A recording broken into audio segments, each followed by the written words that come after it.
Hindus and they totally dismissed this agenda.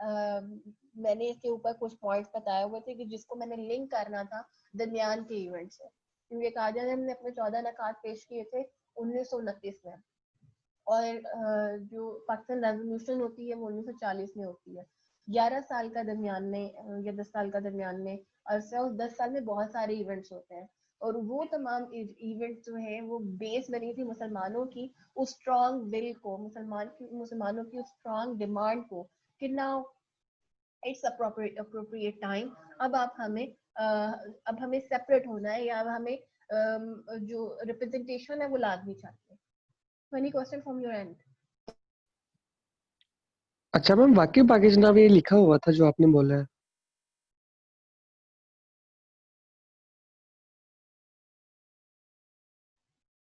Sorry سمجھ نہیں آئی مجھے. میں نے بولا وہ جو آپ نے باقی جناب والی بات بولی ہے وہ واقعی ریئل میں لکھا ہوا تھا کیا؟ جی جی بالکل وہ لکھا ہوا تھا.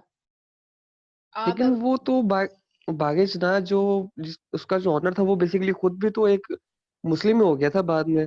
نہیں, یہ اس وقت کی بات ہے کہ جب پاکستان نہیں بنا تھا, 1947 سے پہلے کی بات ہے یہ. میم اب تو نہیں لکھا ہوا, ابھی بھی میکسیمم میں یہ تھوڑی دیر پہلے ہی گئی تھی تو اب تو نہیں لکھا ہوا وہاں پہ. میں نے آپ کو کیا بات بتائی ہے کہ 1947 سے پہلے یہ لکھا ہوا تھا. ظاہری سی بات ہے جب پاکستان بنا اور مسلمانوں کا کنٹرول ہوا, پاکستان کا کنٹرول ہوا, تو ان تمام چیزوں کو چینج کر دیا گیا. اب جب ہماری حکومت ہے تو ہم جو مرضی کریں, ہم تو یہاں جائیں گے. یہ وہ ایٹیٹیوڈ تھا, یہ چیز بتانے کا مقصد یہ چیز تھی. اگر آپ نہیں یقین آ رہا نا تو باغ جناح میں جو لائبریری ہے, لائبریری کے اسٹیئرز کے پاس ایک لوہے کا سٹینڈ بنا ہوا ہے, اس پہ پوری ہسٹری لکھی ہوئی ہے کہ باغ جناح کتنے ایکڑ پہ موجود ہے, یہ کب بنایا گیا, اور یہ کن ایکٹیویٹیز کو کے لیے یوز ہوتا تھا. بیسیکلی یہ جو باغ جناح کی لائبریری ہے, یہ لائبریری نہیں تھی, یہ بیل ہال تھا. بیل ہال بیسیکلی یہ پلیس جہاں پر آپ شام کو جائیں, جا کے وہاں ڈنر کریں. اٹس سارٹ آف پلیس پہ یو جسٹ ساری کمیونٹی کے لوگ اکٹھے ہوتے ہیں, اور وہاں پہ جو کمیونٹی کے جو مختلف طرح کے جو ان کی ایکٹیویٹیز تھیں, پارٹیز تھیں, وہ وہاں کنڈکٹ ہوتی تھیں. ڈانس فلورز وہاں پہ بنے ہوتے تھے. اگر کوئی بھی اب بھی باغ جناح کی اس لائبریری کے اندر گیا تو وہ جو ان کی اسٹیئرز ہیں وہ لکڑی کی اسٹیئرز بالکل اسی طرح کے جس طرح کی آپ نارملی انگلش موویز میں بڑے بڑے ہالس کے ساتھ دیکھتے ہیں. تو وہ چیز وہاں پہ یہ چیز مینشن ہے. باغ جناح کی جو اسٹیئرز ہیں ان کے باہر وہ لوہے کا ایک بنا ہوا پوری اس کی ہسٹری لکھی ہوئی ہے, اس کو جا کے وہاں سے یہ چیز کنفرم بھی کر سکتے ہیں. It was actually mention there کہ انگریزوں نے یہ چیز کیوں لکھی ہوئی تھی. It was prejudice that much کہ وہ اس چیز کو ایکسپٹ کرتے ہی نہیں تھے. Any other question?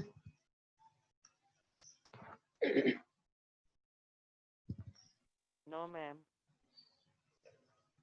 پچھلے لیکچرز میں اگر کسی کو کوئی چیز سمجھ نہ آئی ہو تو وہ بھی سوال کر سکتے ہیں آپ لوگ.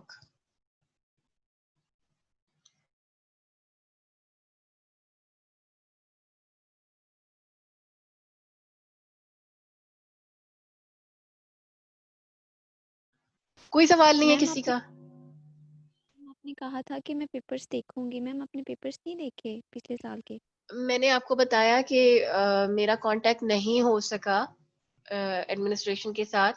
جیسے میری بات ہوتی ہے دین میں آپ کو بتاؤں گی.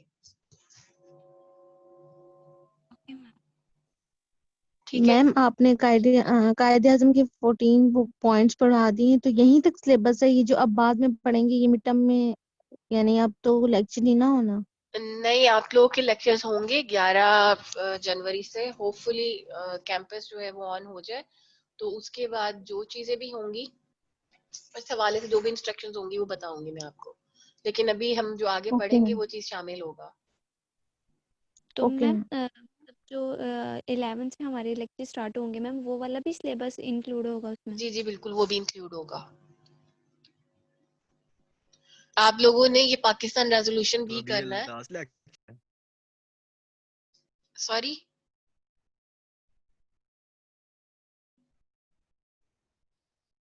میں نے کہا آن لائن یہ آج لاسٹ ابھی اس حوالے سے کچھ پتا نہیں ہے کہ یہ ہمارا لاسٹ لیکچر ہوگا کہ نہیں ہوگا, کیونکہ ابھی گورنمنٹ نے یہ ڈیسائیڈ کرنا ہے کہ جو کیمپسز ہیں یہ اوپن ہوں گے کہ نہیں ہوں گے. تو 10 جنوری کو ان کی میٹنگ ہوگی NCOC کی, تو اس کے بعد یہ ڈیسائیڈ ہوگا کہ ایجوکیشنل انسٹیٹیوٹس کھل رہے ہیں یا نہیں. اگر نہیں کھلے تو ہمارے یہ آن لائن کلاسز اسی طرح کنٹینیو رہیں گی. مس جی کل تو چھٹی ہے نا؟ یہ آپ اپنے ایڈمنسٹریشن اسٹاف سے پوچھیں. I really have no idea. Okay ma'am. ایسا لانگ ہے نہیں. اچھا, آپ لوگوں کا کوئی اور سوال ہے؟